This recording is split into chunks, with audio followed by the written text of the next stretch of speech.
செல்வங்களே! மற்றொரு பாடத்திற்கு உங்களை மீண்டும் வரவேற்கிறோம். நம்மை சுற்றியுள்ள இயற்பியல் உலகம் ஏராளமான ரசாயனங்களால் ஆனது என்பதை நாம் அறிவோம். மண், காற்று, நீர், அனைத்து உயிரினங்களும் அவை பயன்படுத்தும் பொருட்களுடன் அனைத்து ரசாயனங்கள் உள்ளன. இத்தகைய ரசாயனங்கள் அனைத்திலும் அமிலங்கள், காரங்கள் மற்றும் உப்புகள் பெரும்பாலும் அன்றாட வாழ்வில் பயன்படுத்தப்படுகின்றன. அது ஒரு பழச்சாறு அல்லது ஒரு சர்வகாரம் அல்லது ஒரு மருந்தில் இருக்கட்டும். இந்த ரசாயனங்களின் சமநிலை நமது இன்றைய நடவடிக்கைகளில் முக்கிய பங்கு வகிக்கிறது. அமிலம் என்பது ஒரு அக்வஸ் கரைசலில் ஹைட்ரஜன் அயனிகளை, அதாவது H- உருவாக்கும் திறன் கொண்ட ஒரு சேர்மமாகும். அதே சமயம் காரங்கள் என்பது கரைசலில் ஹைட்ராக்சிக் அயனிகளை, அதாவது OH- உருவாக்கும் ஒரு சேர்மமாகும். இந்த பாடத்தில் அவற்றின் ரசாயன பண்புகளை பற்றி விரிவாக விவாதிப்போம்.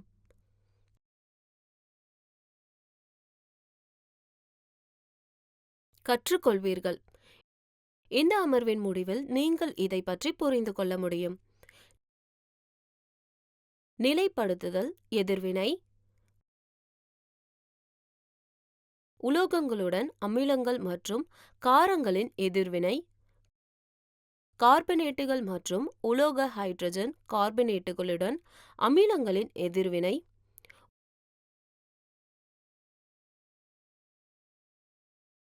உலோக ஆக்சைடுகளுடன் அமிலங்களின் எதிர்வினை, உலோகம் அல்லாத ஆக்சைடுடன் காரத்தின் எதிர்வினை. முக்கிய வார்த்தைகள்: அமிலம், காரம், உலோக ஆக்சைடு, உலோகம் அல்லாத ஆக்சைடு. நியூட்ரலைசேஷன் அல்லது நடுநிலைப்படுத்துதல். இந்த பாடத்தின் கருத்து வரைபடத்தை பார்ப்போம்.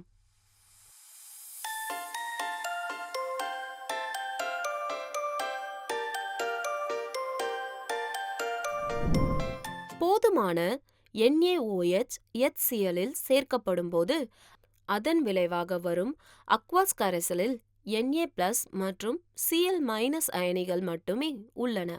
அதாவது NaCl உப்பு மற்றும் கரைப்பான் நீர்.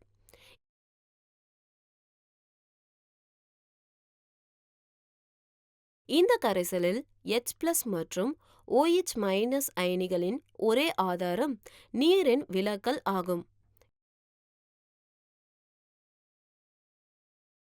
எனவே இந்த எதிர்வினை நடுநிலைப்படுத்துதல் எதிர்வினை என்றும் அழைக்கப்படுகிறது.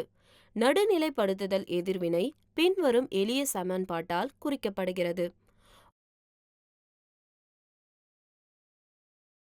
உலோகங்களுடன் அமிலங்களின் எதிர்வினை அமிலத்தின் வலிமை மற்றும் செறிவு மற்றும் உலோகத்தின் வினைத்திறன் மற்றும் வெப்பநிலை ஆகியவற்றால் தீர்மானிக்கப்படுகிறது. சாதாரண வெப்பநிலையில் மிதமான எதிர்வினை உலோகங்களை கொண்ட வலுவான அமிலங்களின் நீர்த்த கரைசலின் வினையை கொண்டு வருவது எளிது. துத்தநாகம் உலோகம் நீர்த்த ஹைட்ரோகுளோரிக் அமிலத்துடன் வினைபுரிந்து எரியக்கூடிய வாயுவான ஹைட்ரஜன் உருவாகிறது. இந்த எதிர்வினையின் போது எதிர்வினை உலோகம் ஹைட்ரஜன் வாயுவை வெளியிட அமிலத்திலிருந்து ஹைட்ரஜனை இடமாற்றம் செய்கிறது. அதே நேரத்தில் உலோகம் காரத்தை ரேடிகளாக மாற்றப்படுகிறது. இது அமிலத்திலிருந்து அமில தீவிரத்துடன் இணைந்து உப்பை உருவாக்குகிறது.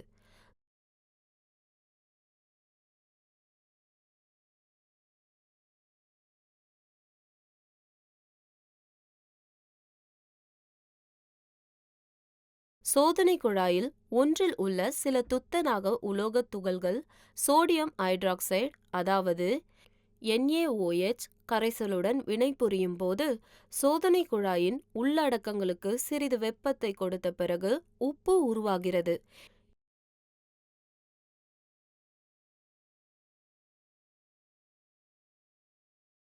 இந்த செயல்பாட்டில் உருவான வாயு ஹைட்ரஜன், அதாவது H2 மற்றும் உப்பு சோடியம் சின்கேட் என்பதை நீங்கள் கவனிப்பீர்கள்.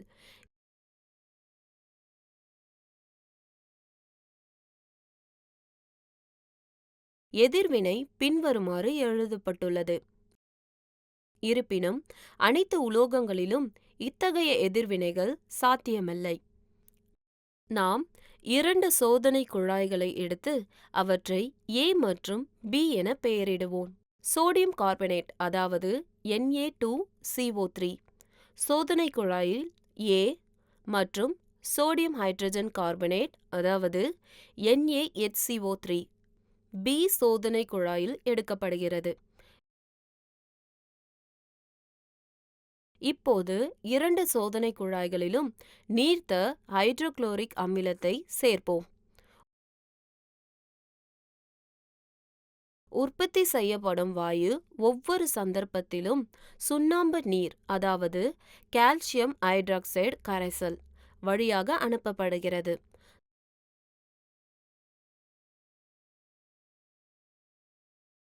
சுண்ணாம்பு நீர் ஒரு உமிழ்நீர் வடிவில் வெளியாகும் வாயுடன் தொடர்பு கொள்ளும்போது அது பாலாக மாறும். இது கார்பன் டை ஆக்சைடு வாயுவிற்கான வேதியியல் சோதனை.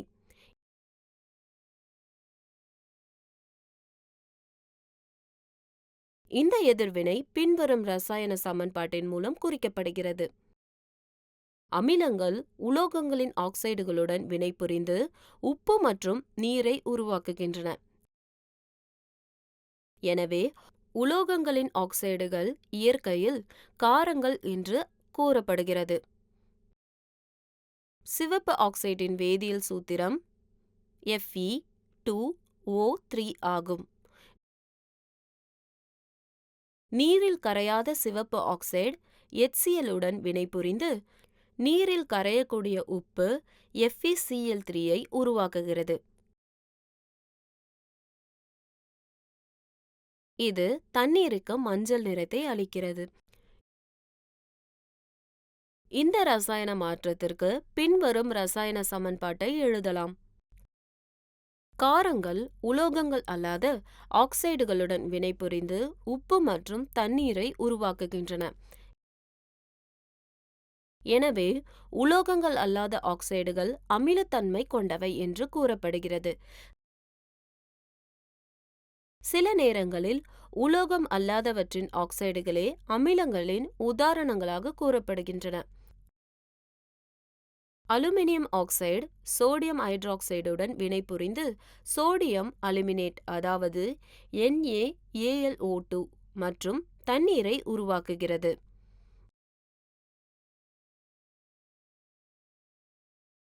காந்த அமில ரசாயனங்களின் அரசன் என்று அழைக்கப்படுகிறது.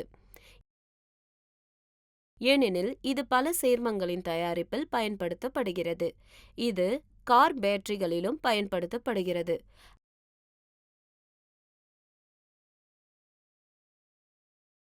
ஹைட்ரோகுளோரிக் அமிலம் கழிப்பறைகளில் சுத்தப்படுத்தும் முகவராக பயன்படுத்தப்படுகிறது. சிட்ரிக் அமிலம் உமிழும் உப்புகள் தயாரிப்பிலும் உணவு பாதுகாப்பு பொருளாகவும் பயன்படுத்தப்படுகிறது. நைட்ரிக் அமிலம் உரங்கள், சாயங்கள், வண்ணப்பூச்சுகள் மற்றும் மருந்துகளின் உற்பத்தியில் பயன்படுத்தப்படுகிறது. குவார்ட்ஸ் படிகங்களிலிருந்து இரும்பு மற்றும் மெக்னீசிய படிவங்களை சுத்தம் செய்ய ஆக்சாலிக் அமிலம் பயன்படுத்தப்படுகிறது. இது மரக்கட்டையை ப்ளீச் ஆக்கவும் கருப்பு கறைகளை நீக்கவும் பயன்படுகிறது.